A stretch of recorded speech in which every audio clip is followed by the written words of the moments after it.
Today, we're diving into the real estate market in Langley, BC, where there's been a huge surge in the number of homes for sale. More listings than we've seen in ages, and it's only the beginning of the year. Let's talk about what's going on, why it's happening, and what it could mean if you're looking to buy or sell in 2025. So January is usually a pretty quiet time in real estate, but Langley's housing market sees a sudden flood of properties for sale. Even though we had a ton of listings, actual sales were kind of weak. Single-family homes, only 37 sales in January, which is down 47.9% compared to 71 sales last year. Townhouses, 59 sold, barely a change from 58 a year ago. Condos, 74 sales, which is up 10.4% from the 67 sold last year in January. So condos did a bit better, but overall sales didn't keep pace with the flood of new listings. It's also worth noting that new listings in January alone were pretty massive. 181 new single-family homes, 135 new townhouses, 227 new condos. All these are much bigger numbers than what we saw the previous year. Now let's talk about prices. Even with more listings and fewer sales, prices still went up slightly. Single-family homes benchmark price of $1,616,600.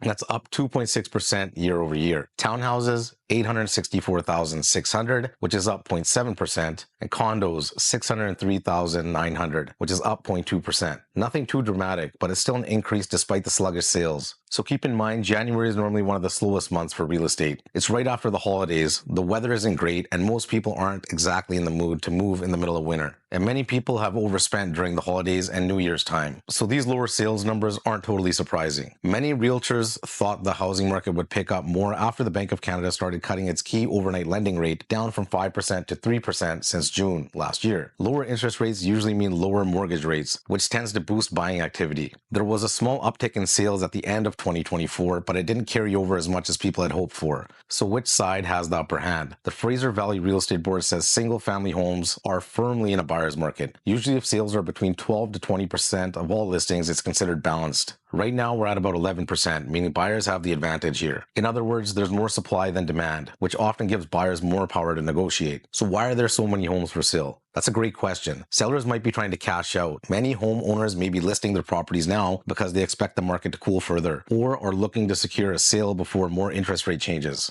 There's also pent-up listings from 2024. Some sellers who held back last year, waiting for better market conditions, are now finally putting their homes on the market. There's also a wave of new condos and townhouse developments in Langley. This could also be contributing to the increase in listings. Now, where are all the buyers? Well, the Bank of Canada has lowered interest rates from 5% to 3%. Mortgage rates are still relatively high compared to the ultra-low rates we've seen in 2020 and 2021. Buyers may be waiting for further rate cuts before jumping in. There's also affordability issues. Even with small price increases in Langley, housing still remains quite expensive. Many potential buyers, especially first-time home buyers, might be still struggling with high cost of living and tighter borrowing conditions. There's also concerns about a potential trade war, inflation, and job security, which is making more buyers hesitant. People don't want to make big financial commitments if they're unsure about the economy's direction or maybe even losing their job. So why haven't prices crashed? Well, there's still some strong long-term demand. While sales are slow now, Langley remains an attractive place for families, investors, and newcomers. This long-term demand is preventing prices from dropping too much. Many homeowners may refuse to sell at lower prices, choosing to wait rather than to take a loss. There are also some people out there who just are asking for too much money for their home, and the market is not there right now.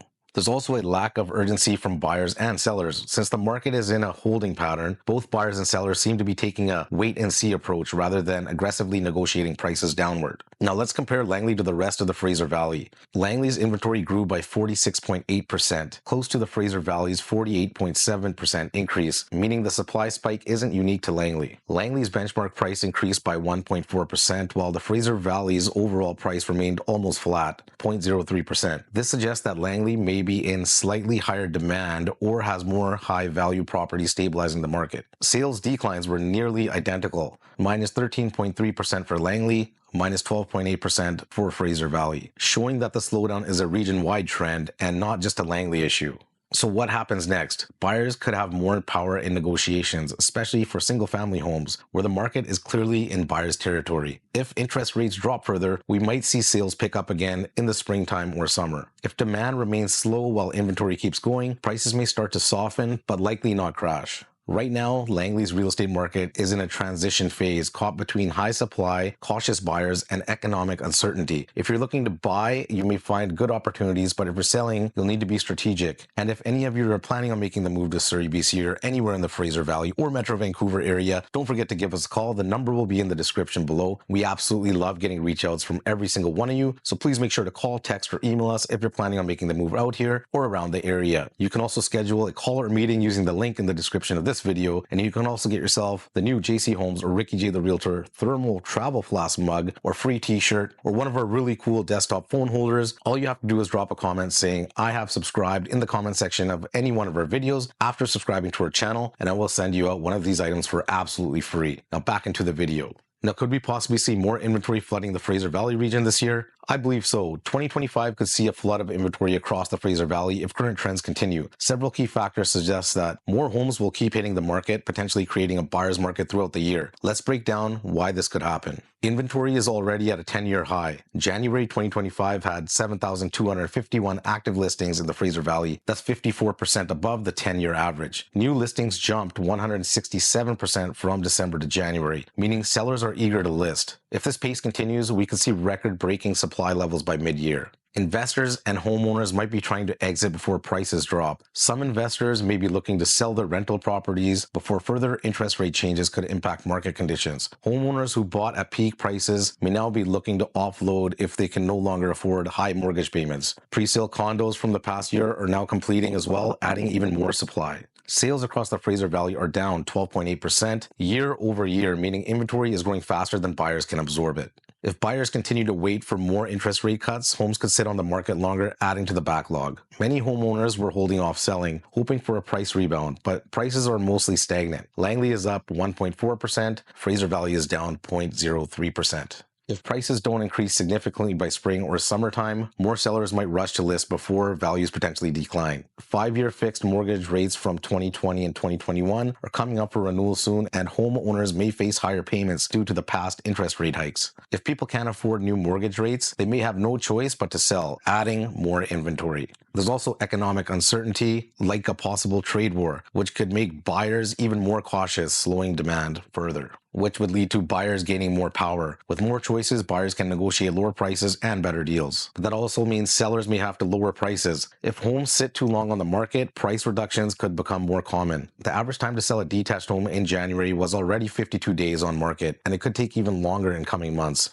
Now, will this lead to a market crash? Unlikely. While inventory is increasing, demand still exists, especially as interest rates gradually decrease. More listings could stabilize the market rather than causing a full-on crash. So if you're a buyer, this year might offer more negotiating power and better selection. If you're a seller, you may need to price competitively or prepare for longer selling times. If inventory keeps rising, we could see 2025 turn into one of the best buyers markets in recent years. So there you have it. A ton of new listings, relatively low sales, and small but steady price increases. Let me know what you think in the comments. Are you seeing a lot of for sale signs in your neighborhood? Are you considering buying or selling anytime soon? Drop your comments below, and don't forget to like, share, and subscribe for more real estate content just like this video. Thanks for watching, and I'll see you all in the next one. Ricky J the Realtor signing out. Bye everybody.